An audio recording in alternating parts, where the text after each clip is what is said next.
Assalamualaikum warahmatullahi wabarakatuh. Bismillah, alhamdulillah, wassalatu wassalamu ala rasulillah, wala haula wala quwata illa billah wa ba'du.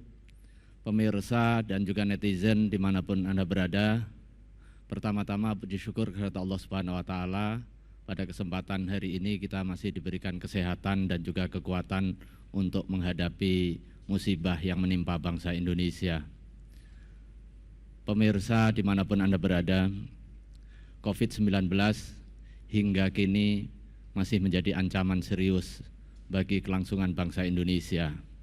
Ikhtiar terus dilakukan baik oleh pemerintah maupun oleh masyarakat, termasuk oleh lembaga agama.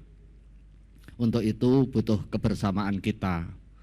Ini adalah ujian kebersamaan kita untuk bahu-membahu secara bersama-sama sesuai dengan kompetensi kita guna menangani dan juga menanggulangi COVID-19 agar tidak terus mewabah. Hadirin, Majelis Ulama Indonesia sebagai wadah berhimpun ulama, zu'ama dan juga cendekiawan muslim telah menetapkan hati untuk terus berkontribusi.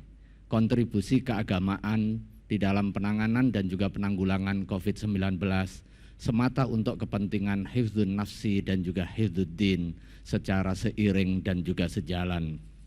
Setidaknya ada 3 fatwa yang terkait dengan masalah COVID-19. Fatwa yang pertama, fatwa nomor 14 tahun 2020 tentang pelaksanaan ibadah pada saat wabah COVID melanda. Ini adalah sebagai panduan bagi setiap umat Islam Indonesia yang terdampak virus COVID-19 agar ibadah tetap jalan, tetapi pada saat yang sama berkontribusi untuk keselamatan bangsa. Fatwa yang kedua, fatwa nomor 17 tahun 2020 tentang pedoman pelaksanaan sholat atau kaifiatus sholah bagi tenaga medis yang sedang mendedikasikan diri untuk kepentingan penanganan, perawatan dan juga pengobatan bagi pasien COVID-19 dengan APD di badannya. Bagaimana pelaksanaan ibadah tetap jalan, tetapi pada saat yang sama ikhtiar kemanusiaan melalui pengobatan yang didedikasikan oleh tenaga medis tetap bisa berjalan secara baik. Fatwa yang ketiga adalah fatwa nomor 18 tahun 2020 tentang pedoman pengurusan jenazah atau tajhizul janaiz bagi muslim yang terinfeksi COVID-19. Ini sebagai satu kesatuan komitmen keagamaan serta ikhtiar keagamaan di dalam menangani, merawat dan juga menanggulangi COVID-19. Ada 3 aspek yang harus diperhatikan. Yang pertama adalah aspek ketertundukan kita bahwa ini sebagai musibah. Bagaimana kita tetap di dalam koridor al-khudu' wal-inqiyad atau tunduk dan patuh kepada aturan-aturan Allah dengan meningkatkan keimanan, ketakwaan dan juga tetap melaksanakan ibadah. Yang kedua adalah menjaga keselamatan diri, bahwa itu bagian dari tugas keagamaan kita, tugas kemanusiaan dan juga tugas penghambaan. Yang ketiga adalah memastikan keselamatan orang lain dan juga proses-proses perawatan, pengurusan jenazah harus sesuai dengan ketentuan agama dan juga protokol kesehatan. Ada hal yang perlu kami sampaikan pada kesempatan hari ini mengenai substansi fatwa nomor 18 tahun 2020 tentang tajhizul janazah agar ini bisa dijadikan pedoman bagi umat Islam di dalam tajhizul janaiz terhadap saudara-saudara kita yang terkena wabah COVID-19 dan kemudian wafat karenanya. Kemudian yang kedua, ini juga panduan bagi tenaga kesehatan, petugas yang mengurusi jenazah agar memastikan 2 hal sekaligus, memastikan kepatuhan agama dan juga memastikan keselamatan jiwa. Yang pertama yang perlu difahami bahwa setiap muslim yang menjadi korban COVID-19 secara syar'i adalah syahid fil akhirah, memiliki kemuliaan dan kehormatan di mata Allah Subhanahu wa taala. Karenanya secara khusus dari lubuk hati yang terdalam, saya Asrorun Ni'am Soleh mengucapkan bela sungkawa kepada keluarga yang kebetulan ditimpa musibah dan kemudian salah satu keluarganya wafat karena wabah COVID-19. Percayalah ini adalah ujian, dan di mata Allah Subhanahu wa taala yang wafat diberikan status syahid fil akhirah. Akan tetapi di dalam konteks hak-hak duniawi ada hal yang harus dipenuhi, yaitu mulai dari pemandian, kafanan, kemudian pensolatan, hingga kemudian penguburan. Protokol-protokol kesehatan perlu dijaga, tetapi pada saat yang sama ketentuan agama harus ditaati. Mulai dari memandikan. Proses memandikan tidak mesti harus dilepas baju. Proses memandikan jika mungkin dilakukan proses pengucuran air ke seluruh tubuh. Tetapi jika tidak dimungkinkan, agama memberikan kelonggaran dengan cara ditayamumkan.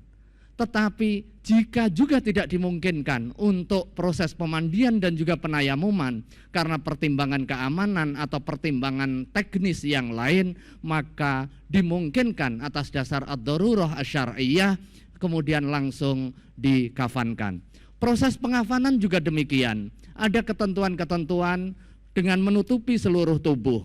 Tetapi pada saat yang sama bisa dilakukan proteksi dengan menggunakan plastik yang tak tembus air. Bahkan dalam batas tertentu kemudian dimasukkan di dalam peti dan proses disinfeksi itu dimungkinkan secara syar'i.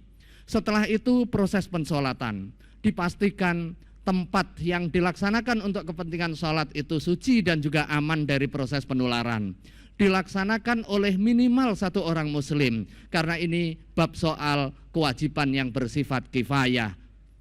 Yang berikutnya soal pemakaman. Empat hal ini bagian dari hak jenazah yang harus ditunaikan oleh setiap muslim secara perwakilan. Karenanya jika kita mengikuti protokol kesehatan di dalam proses pengurusan jenazah dan juga ketentuan di dalam fatwa sebagai panduan pengurusan jenazah muslim, maka tidak ada kekhawatiran lagi untuk penularan kepada orang yang hidup. Kekhawatiran dan juga kewaspadaan tetap penting, tetapi harus dibingkai dengan ilmu pengetahuan dan juga pemahaman yang utuh. Jangan sampai akibat kekhawatiran kita minus pengetahuan yang memadai, kemudian kita berdosa karena tidak menunaikan kewajiban atas hak jenazah dengan melakukan penolakan pemakaman. Ini berarti dosa dua kali. Dosa yang pertama tidak menunaikan kewajiban atas jenazah, dan kemudian yang kedua menghalang-halangi pelaksanaan penunaian kewajiban terhadap jenazah. Yang terakhir yang bisa kami sampaikan sebagai bentuk himbauan kepada seluruh masyarakat muslim, mari kita bersama-sama memberikan kontribusi di dalam penanganan dan juga penanggulangan COVID-19 ini setidaknya dengan 3 langkah.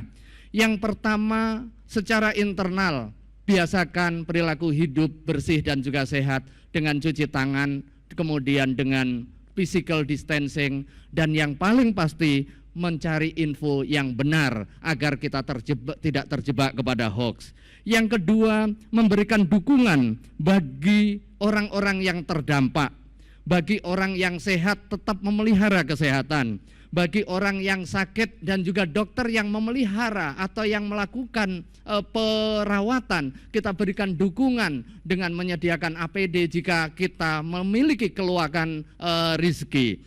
Kemudian tidak melakukan hal-hal yang kontraproduktif bagi penanganan dan juga penanggulangan COVID-19. Saya kira itu yang bisa kami sampaikan. Mudah-mudahan bangsa Indonesia segera diberikan kekuatan untuk bisa menanggulangi dan juga menangani COVID-19 ini, sehingga kita diberikan keamanan, keselamatan, dan juga kesejahteraan. Terima kasih.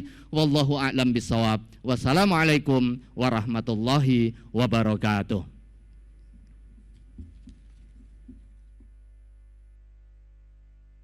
Kuat, bangsa yang punya budi pekerti yang baik haruslah menghargai apa yang sudah kita ingin jalankan. Perbuatan baik akan untuk diri kita sendiri, perbuatan buruk juga akan untuk diri kita sendiri. Pertanyaannya adalah, apakah jenazah COVID-19 ini berbahaya atau tidak? Itu yang menjadi pertanyaan banyak di masyarakat. Perawatan jenazah COVID-19 sejak meninggal dunia sampai dikuburkan dilakukan sesuai standar protokol kesehatan yang dikeluarkan oleh pihak-pihak yang berwenang. Kita tahu di rumah sakit sudah melakukan sesuai standar isolasi baik untuk petugas, untuk pasien, dan untuk keluarga. Dan apabila dipandang darurat atau mendesak, jenazah juga dapat dimakamkan tanpa dimandikan atau dikafani seperti yang sudah kita dengar tadi dari fatwa MUI, dalam rangka menghindarkan tenaga penyelenggara jenazah dari paparan COVID-19 ini dengan pertimbangan asas-asas hukum syariah adalah Allah tidak membebani hambanya kecuali sejauh yang mampu dilakukannya. Juga apa yang diperintahkan Nabi Shallallahu Alaihi Wasallam dilaksanakan sesuai dengan kemampuan. Berikutnya kita tahu bahwa tidak ada kemudaratan dan pemudaratan. Juga kemudaratan harus dihilangkan dan kesulitan selalu datang bersama kemudahan. Bahwa kita tahu jenazah yang telah dilakukan penanganan dengan baik aman untuk dikuburkan karena virus hanya hidup di sel hidup dan jenazah yang telah dikubur tidak menularkan virus. Sekali lagi, jenazah yang sudah dikubur tidak menularkan virus. Yang harus kita lakukan adalah hindari cairan tubuh jenazah dari mulut, hidung, mata, anus, kemaluan, maupun luka-luka di kulit. Desinfeksi pasti sudah dilakukan seluruh tubuh jenazah. Dan harus diingat bahwa kita semua harus mewaspadai apa-apa yang ada di sekitar jenazah dengan prinsip-prinsip desinfeksi yang sudah kita ketahui. Kemudian bungkus jenazah menggunakan plastik, kafan, plastik lagi, kantong jenazah, lalu peti. Begitu susunannya dan ini harus diketahui oleh masyarakat semua. Perlindungan diri yang benar bagi petugas pengelola jenazah, desinfeksi diri dan APD setelah selesai penanganan. Jadi Bapak Ibu nggak usah khawatir, kalau seluruh hal itu sudah dilakukan, insya Allah aman. Apabila dipandang darurat dan mendesak, jenazah dapat dimakamkan tanpa dimandikan dan dikafani dalam rangka menghindarkan petugas penyelenggara jenazah dari paparan penyakit COVID-19. Meminimalkan kontak jenazah dengan lingkungan, baik kendaraan, transportasi yang lain, ruangan, dan lain-lain sebagai bentuk kehati-hatian. Dan jenazah harus segera dikuburkan setidaknya 4 jam setelah meninggal. Penyelenggaraan sholat jenazah dapat diganti sholat gaib di rumah masing-masing, adapun takziah dilakukan secara terbatas dengan memperhatikan hal-hal yang terkait dengan penanggulangan COVID-19 atau dilakukan secara daring. Ada hal yang harus Bapak Ibu ketahui tentang para penyelenggara jenazah atau petugas yang melakukan proses penyelenggaraan jenazah. Tujuannya adalah untuk penyelenggara supaya tidak tertular. Keluarga dan kerabat takziah juga harus terlindungi, tidak mengkontaminasi peralatan rumah, lantai, ataupun lingkungan tempat jenazah. Kegiatan perlindungannya adalah sebagai berikut, yaitu cuci tangan 6 langkah, kemudian memakai sarung tangan, memakai masker, kacamata serta penutup kepala, dan memakai gaun serta sepatu alat pelindung diri. Cuci tangan 6 langkah ini harus betul-betul disebarkan di masyarakat. Yang pertama, kita melakukan cuci tangan untuk telapak tangan. Kemudian untuk punggung tangan dan punggung tangan kanan dan kiri sebagai langkah kedua. Langkah ketiga adalah sela-sela jari tangan. Kemudian langkah keempat adalah mengunci kedua telapak tangan. Kemudian juga langkah ketiga memutar ibu jari dan sekitarnya. Langkah keenam terakhir adalah ujung kuku dengan arah berlawanan dengan jarum jam. Ya, Bapak Ibu yang dirahmati Allah, harus kita ketahui bahwa penyakit menular bukan hanya pada COVID-19. Prosedur penanganan jenazah banyak sekali untuk berbagai penyakit lain. Contohnya untuk mikroba yang di dalam cairan tubuh jenazah, yaitu dahak, bisa terjadi pada kasus TBC atau tuberkulosa, kasus-kasus yang lain, dan penyakit-penyakit infeksi saluran nafas yang lain. Cairan hidung dan ludah bisa terjadi pada kasus difteri, pertusis, kokus, influenza, juga penyakit-penyakit yang lain. Cairan kelamin bisa juga pada penyakit gonore dan sifilis, nanah, pada herpes ataupun radang-radang kulit, serta pada ASI juga bisa terjadi pada pasien-pasien HIV/AIDS. Karena itu jangan khawatir dan jangan panik, apalagi sampai melakukan penolakan untuk pemakaman. Lakukan perlindungan yang benar, lakukan juga APD yang baik, terus siarkan tentang edukasi ini kepada masyarakat, tanya kepada ahlinya. Jadi jangan tolak jenazah pasien positif corona. Pasien yang meninggal COVID-19 adalah saudara kita Bapak Ibu, dan juga penghormatan kita harus kita berikan dengan baik. Ibarat ini sedang dalam peperangan, kita semua adalah prajurit yang harus mengambil peran masing-masing. Maka Bapak Ibu harus jadi pahlawan untuk mengambil peran dalam penyelenggaraan jenazah dan memberikan empati kita kepada keluarga yang menjadi korban penyakit COVID-19. Saya ingin mengajak Bapak Ibu sejenak merenung, sejenak renungkan. Bayangkan bila pasien itu saya atau diri kita sendiri. Karena itu mari kita tenangkan dan ketahui segala pengetahuannya. Mudah-mudahan Allah meridhoi dan segera memberi kita jalan untuk wabah ini. Dan segera wabah ini selesai. Demikian, nasrun minallah wa fathun qarib wa basyiril mu'minin. Wassalamualaikum warahmatullahi wabarakatuh.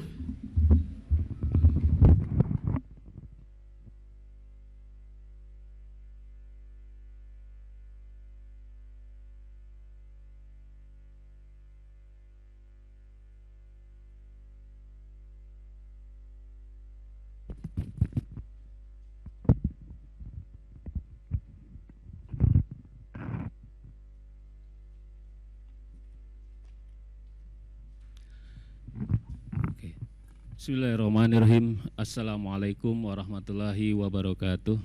Bismillah, alhamdulillah.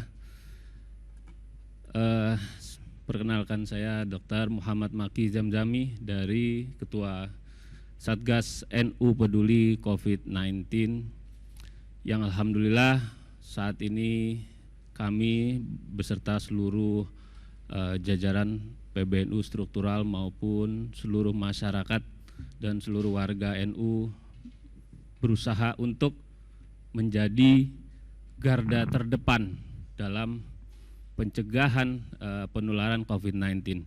Sebagaimana instruksi dari Presiden bahwa Indonesia saat ini darurat kesehatan masyarakat, yang artinya bahwa masyarakatlah yang menjadi garda terdepan, ya. Bukan dokter maupun para medis yang di rumah sakit. Justru masyarakatlah yang menjadi garda terdepan agar bisa memutus rantai penularan. Ya, sedangkan kawan-kawan kita, para medis dan tim medis yang berada di rumah sakit merupakan garda terakhir. Besar harapan kita di masyarakat agar saling bahu-membahu untuk bisa sama-sama kita berjuang untuk mengentaskan wabah ini. Kegiatan-kegiatan kami di dalam NU Peduli banyak melakukan disinfektan, kemudian melakukan sosialisasi keliling-keliling kampung-kampung dengan mobil-mobil COVID car, dan juga pemberian flyer, kemudian memberikan edukasi terkait cuci tangan, dan juga beberapa hal-hal promotif dan preventif yang kita lakukan. Juga menggerakkan beberapa jejaring rumah sakit di bawah naungan Asosiasi Rumah Sakit NU di Jawa Timur dan Jawa Tengah maupun Jakarta. Juga kami fokus kepada isu-isu yang memang bisa membuat masyarakat resah. Lembaga Basul Masail kami juga menjelaskan terkait dengan penyelenggaraan ibadah, baik sholat Jumat maupun yang akan datang sholat tarawih, ya, dan juga persiapan dalam menyambut Ramadan. Juga di dalam lembaga Basul Masail ini membahas tentang beberapa instruksi, ya, permasalahan terkait dengan penata laksanaan pengurusan jenazah.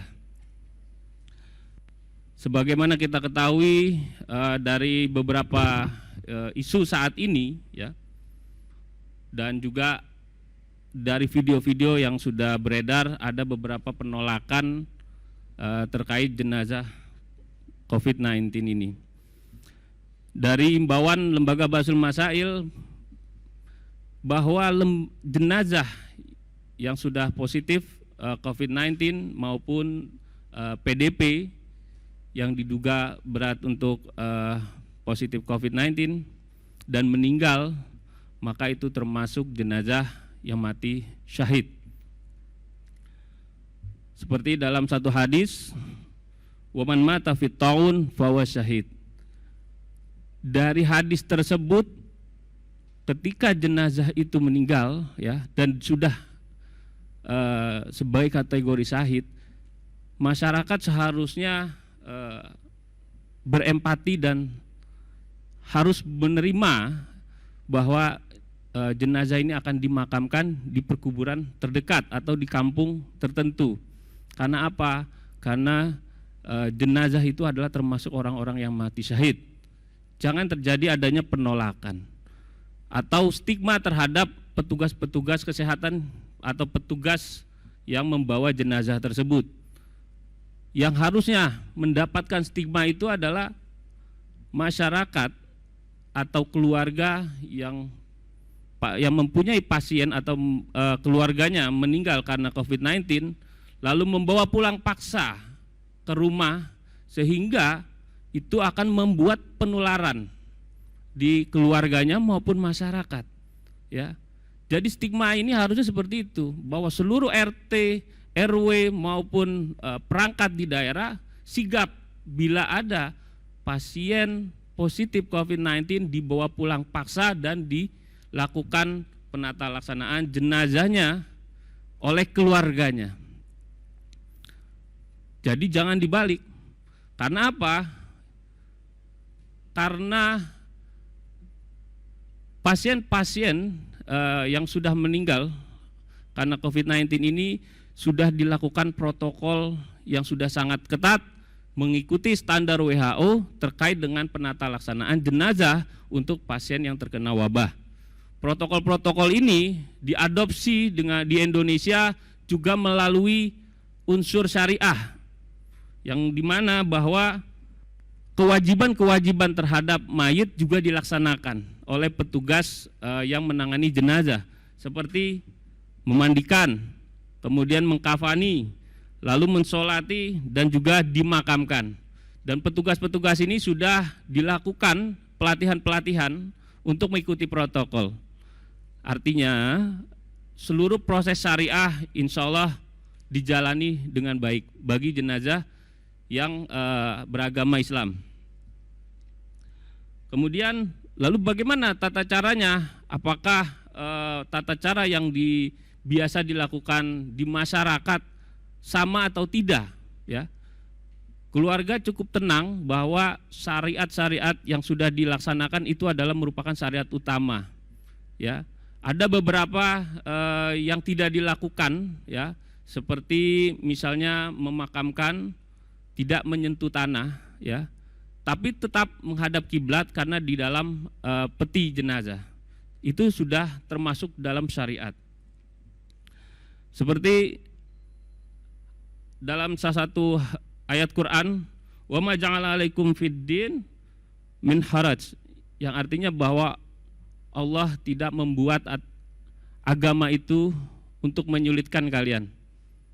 Nah, di sini ada beberapa hal yang memang disesuaikan juga dengan protokol-protokol yang mengacu pada WHO dan juga Kementerian Kesehatan yang saat ini sudah diterapkan di beberapa rumah sakit. Besar harapan kita bisa mempercayai, menyerahkan kepada petugas-petugas kesehatan tersebut. Kemudian untuk keluarga, ya, untuk keluarga terutama yang terjadi stigma pada keluarga tersebut, saya harap masyarakat justru memberikan motivasi kepada keluarga, karena dari proses jenazah atau pasien ini menjalani sakaratul maut itu tidak bisa didampingi oleh keluarga. Kemudian ketika proses dimandikan bahkan disolatkan itu juga tidak didampingi oleh keluarga. Hanya keluarga mengantar dengan jarak yang cukup jauh sampai ke pemakaman. Karena proses seperti ini kita harus berempati kepada keluarga. Jangan lakukan stigma. Berikan motivasi yang baik, berikan kepengertian kepada keluarga bahwa jenazah atau almarhum adalah termasuk golongan yang syahid, yang tidak semua orang bisa seperti itu, ya, sehingga keluarga juga merasa tenang, tentram, jangan dijauhi, ya. Kemudian kita perlu pahami bahwa pasien yang positif corona atau COVID-19 ini termasuk korban. Mereka sebetulnya tidak ingin ada atau tidak ada yang mau ingin terkena atau tertular COVID-19 ini, ya. Tidak ada yang mau. Jadi kita harus paham bahwa ini adalah korban. Lalu apa yang harus kita jalani? Ya, jangan pernah mendiskriminasi mereka, tapi lakukan pemberian atau penjelasan terkait dengan COVID-19. Bila mana semisalnya juga ada pasien COVID atau PDP, terduga PDP atau PDP di masyarakat, coba untuk diberikan pengertian terkait informasi-informasi, bukan dicibir atau bukan malah diberikan cacian sehingga mereka depresi, yang artinya nanti akan menimbulkan daya tahan tubuhnya semakin rendah. Ya, berikan mereka pengertian, bila pasien tersebut warga yang tidak mampu, maka layaknya kewajiban dalam satu RW atau tetangga untuk bisa memberikan bantuan, baik berupa makanan, ya, atau minuman, agar mereka bisa dapat dalam melakukan isolasi di rumah menjalankan dengan ketenangan dan juga tetap bisa dapat kesejahteraan, ya, terutama dari konsumsi harian, sehingga daya tahan tubuh mereka bisa baik. Dalam hal ini juga kami dari NU Peduli juga untuk bisa memberikan masukan kepada pemerintah terkait dengan protokol-protokol yang dibuat. Harapan kami dalam mengeluarkan protokol-protokol itu bisa menjadi satu pintu di bawah naungan BNPB yang kemudian bisa didetilkan di beberapa unit-unit yang lainnya, sehingga evaluasi mungkin terkait dengan jarak pemakaman 500 meter dari pemukiman perlu dipertimbangkan, karena di dalam daerah-daerah itu merupakan bisa menjadi dasar terkait dengan penolakan juga ya, karena susah sekali ya, tergantung kondisinya bahwa cari pemakanan 500 meter dari warga itu juga tidak semuanya tersedia. Sehingga dalam menyampaikan komunikasi ke masyarakat bisa disesuaikan dengan dengan bahasa-bahasa yang bisa dimengerti oleh masyarakat ya, agar masyarakat tidak resah dan juga bisa melakukan atau memahami situasinya dan juga bisa bersama-sama membantu pemerintah dalam penanganan pencegahan penularan COVID-19 ini.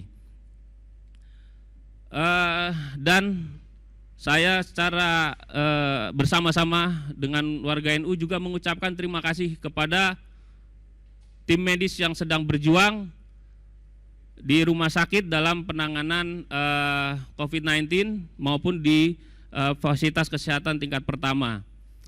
Harapan kita semua seluruh masyarakat turut mendoakan agar kawan-kawan kita yang sedang berjuang baik dari tim medis, para medis maupun petugas-petugas dan juga media-media yang tetap dalam bekerja bisa selalu diberikan kesehatan ya, dan juga masyarakat saat di rumah lakukanlah kegiatan-kegiatan yang lebih membangun dan efektif agar wabah ini juga bisa lebih cepat selesai.